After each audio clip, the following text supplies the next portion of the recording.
Well, hello there.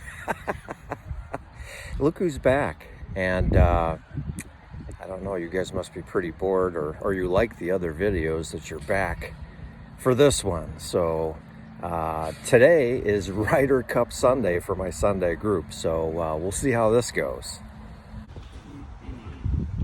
All right, so it's Ryder Cup Sunday. This is Steve Gatton, who runs our Sunday league that we play in. We play different courses every Sunday, and today is the Ryder Cup. So we're at the beautiful Thunderbird Hills North in Huron, Ohio. So today we'll start on the north course. We're going to play a two-man team. And then we're going to finish here, run over to the south course and play our individual matches. So basically how we did the Ryder Cup is that Pat, who owns Mutt and Jeff's restaurant, and Paul, or the Burley Man, who owns Cookie's 10-pin, we basically had everybody's handicaps from our normal play on Sunday. So, and then we basically had a draft for our team. So Pat picked me, and so I was on Mutt and Jeff's, and so we proceeded through the draft of whoever was available to play, and then Paul drafted his team.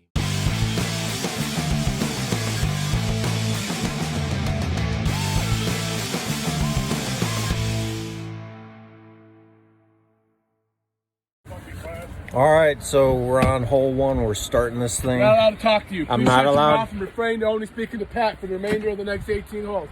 This is Randy, who I played doubles with on Wednesdays at Valley of the Eagles in Elyria. He's our Bryson DeChambeau of this group. He has a new club in his bag every week. In fact, he showed me what the $1,000 Ryder Cup shaft you just put on your driver. So if he's Bryson DeChambeau, that means I'm John Daly. This is the Burley Man, Cookies. We're gonna have to shove that Bloody Mary to your side of the cart, though, right? Right. Stand there at this point. Oh, God. And guess who's my partner today? There he is. What's up? Pat Caserta. Remember I'm him? here on time. I didn't miss the plane today. He actually texted me at like 6, and he said, "Are you gonna make it?" And I'm like, and then he puts a plane there, so I don't come late. Yeah. But I was up. I was up. Oh, I got it.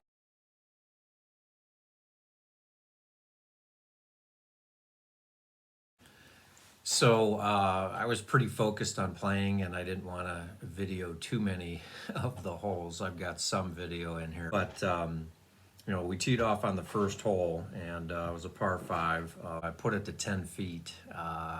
Pat putted. Ball broke a little bit more than we thought, and I kind of followed along. I was right at it.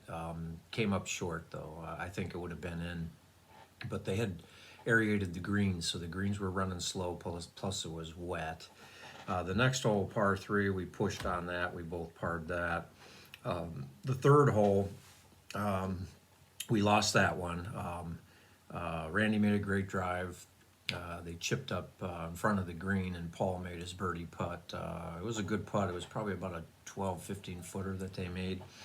I made a great drive center of the green, but I kind of chunked my second shot. Came up short. Pat hit the green. We had about a 20 footer for birdie. We missed that. And then they wound up taking that hole. Fourth hole, par 4, straight up the hill a little bit short. It's only about 290. I hit my driver. I kind of pulled it, but I carried all the trees and left, again, probably about a 50-yarder into the back pin placement. Those guys, they stuck their shot, had a tap-in bird. We probably had about another 15, 20 footer, which we lagged close, didn't make, so we're down 2 already. Fifth hole, 150-yard par 3. I played longer than that. I won the pin shot on that hole. Unfortunately, we didn't make our birdie putt, so those guys, they missed the green. They chipped up close, tapped in for their par. We got to the 6th hole, and that's the one where the video will come in, but that's a fun little hole, par 4. Goes straight out, and then the green is down, so if you can carry the hill, you'll probably get a good kick onto the green, which I did. And We were probably about 20, 25 feet away for an eagle. Randy shocked me. He hit driver off that hole too, and I knew when he hit that he crushed it. And unfortunately, behind the green, there's nothing there. So he flew the green. He flew everything, and his ball was gone. So they played Paul's ball, which was a little further back, and they wound up they parred. And I didn't want to, we made a little run at an eagle, but we pretty much thought we could win the hole just with the birdie in that case. And so I really, I made a run at it, but not to the point. I wanted to lag it close so we could get our bird and get out of there. Okay, after 6 holes, the other guys are up on us 2-1. Last hole I actually drove the green. It was about a 300-yard par 4, so not too bad for a 55-year-old guy. Anyways, it's starting to rain again. Keep going. Okay, 7th hole, great drive for me. We played that. Those guys pulled their shot. They were in trouble, actually, and I thought we might be able to get another stroke back here, but Randy made a great recovery somehow, got through the trees and actually got it up to the right of the green.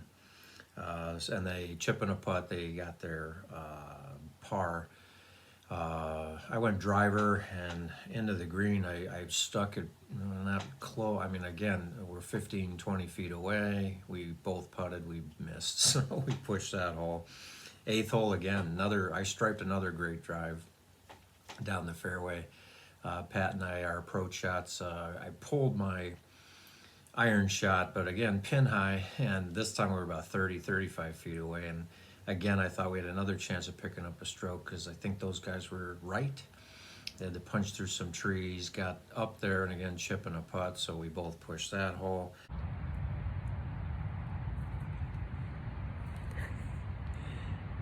I don't smoke, but Gatton gave us these cigars, so I was just being nice since he offered.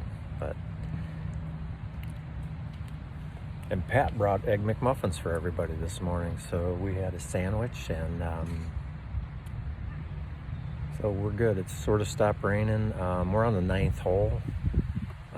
Randy and Paul are up on us by 2 right now, but we're up close to the green in 2. We'll try to get up and down for our birdie. We get to the 9th hole, par 5. This is a kind of a dogleg right, and then it goes back a little to the left. So it's really to me, it would be, if I played by myself, I'd be looking at it as a 3-shot hole, but it fades off the tee. So I played my fade, great drive. Then we had a fairway wood into the green. I pulled my fairway wood again, left. Pat made a great shot. He got us up close to the green. Those guys, they were left, then they were right, but then they chipped close. And we actually chipped up. We had to putt before them. We were outside of them. Pat made a great putt. It broke more than we thought. I went to school on that, and I made the putt for birdie. So I hoped that was going to squeeze them a little, but they made their birdie putt, so we pushed. So again, they had won 2 holes to our 1. All right, so we make the turn. They're up 2 holes to 1 on us. We get to the 10th hole, which is the number 1 handicap at Thunderbird Hills North, and it is by far the hardest hole. There is the hole goes straight out and then down to a creek, and then the green is up on like a plateau, and it's 445. I hit hybrid there, and of course I fade, so I went a little left-right. But as you get down the hill, our shot kind of left us with a awkward ball position. The ball was below our feet, and those guys were up left. Randy actually went out of bounds on the tee shot, but Paul hit his left, and they made a great second shot up toward the green. I think they were a little short right. But they got up and down for their par. Unfortunately, I tried to hit an iron from there, but I think I caught the heel, and I just pulled the club over, and I hit the ball into the creek up in the front. Pat, fortunately, was able to get up somewhat of a decent hit on the ball. Left us about 40 yards short. I chipped close. I mean, we left, I would say that we had about a 6 to 8 footer and we both missed the putt. It was disappointing. So we're down 3-1. We go to the par 3/11th hole. It's a little 120 yarder. I kind of caught I skied my shot. I came up short. Pat's was on the green but way left, and we had a big left to right putt, which we got down in 2. Those guys parred as well. Next hole's a par 5. Again, an interesting hole. Best way to play it myself would be to lay up in front of the pond, and then it's a 3-shot hole. But on this case, you know, Pat hit a shot out to the fairway, and I went for it. Carried the creek, which is about 260, and like, but when you carry the creek, it's all uphill from there. So when your ball lands, it's not going anywhere, and that's what happened. So we had a shot into the green, but again, our stance is uphill. Pat pulled his fairway wood left. I pushed mine right. Those guys were right of us. They hit up short of the green, but they chipped up and got their birdie. And we played Pat's shot because he had a little better angle into the green than me. I had tree trouble. We both chipped up. We 2-putted for our par, so now we're down 4 holes to 1. I was a little disappointed in my play at that point. I got to the 13th hole, which is a perfect fade for me, par 4, 403. I caught it a little bit, I think, on the toe, and I hit it, and I clipped the trees to the right, and kind of pushed my ball way up to the right. I actually landed on the green of the 15th hole. Pat had pulled his left. Those guys were left too, and that might have been one I thought we could get back. I made a great shot into the green. We had a chance for a birdie again, probably another 15, 20 footer, which we 2-putted for par. They were able to get up and down, and so we pushed that hole. We get to number 14. That's the one along the highway that everybody sees. I thought I had enough club. I didn't make it to the green. I was shocked. It was a solid 150-yard shot. I hit my 9-iron, and I was right and a little short. Pat did hit the green, but again, we 2-putted for par. Those guys 2-putted for par. And then the 15th hole, that was our shot at an eagle to keep us going. We're already down 3 holes. And again, great drive for me. Again, awkward leave. I left us with a the feet below the ball shot, and I decided to hit iron this time, which wasn't enough club. I pulled it. I was actually left of the green, short. Pat hit a great shot, hit the green, left us pin high, but we had again 25 footer, and that was the one that we both putted for eagle on, and we both thought we made our putts. They tracked so nice. Just finished next to the hole. So we had our birdie there, but the other guy's birdie too, and that was the end of it. All right, bad news. We're on the 16th hole, and we've already lost our match. Guys are up on us 4. We just had an eagle putt to try to win the hole, and Pat's putt went right at the hole and broke a little bit away from it toward the end. I made the same putt. My putt tracked all the way there and broke left and finished like right next to the hole, like by less than half an inch. So story of my life. So we already lost our doubles match. So we'll finish out, and then we'll begin our singles play. 3 more holes to go. 16 was I shot. That's the one you got to lay up again. That creek comes into play. So for me, that's a 6-iron wedge in or something like that. So we parred that, and then the 312-yard hole. That's the one I almost drove the green. And I usually never hit my driver there when I'm playing by myself, but I was like, I might as well go for it.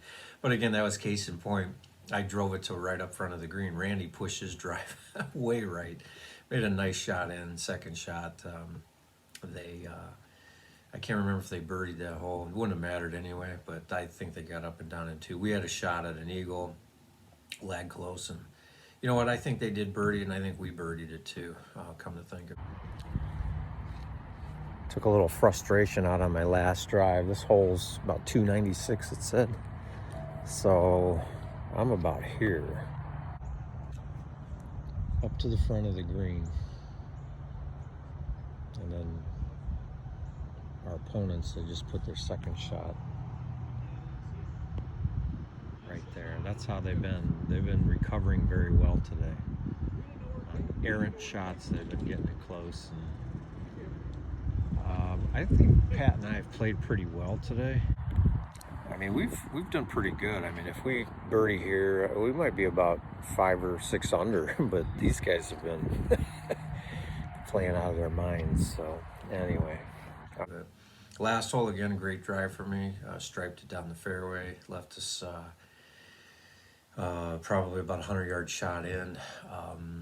I was right of the pin, about 15 some feet. Pat had a better shot in. Second one, we had some putts, but at that point we had pretty much figured that we're gonna have to focus on our next match. So, but Pat made the putt for our par. So that's how we finished the front nine. So that's a summary of how we finished the north course, and then the next video takes you where we head to the south course.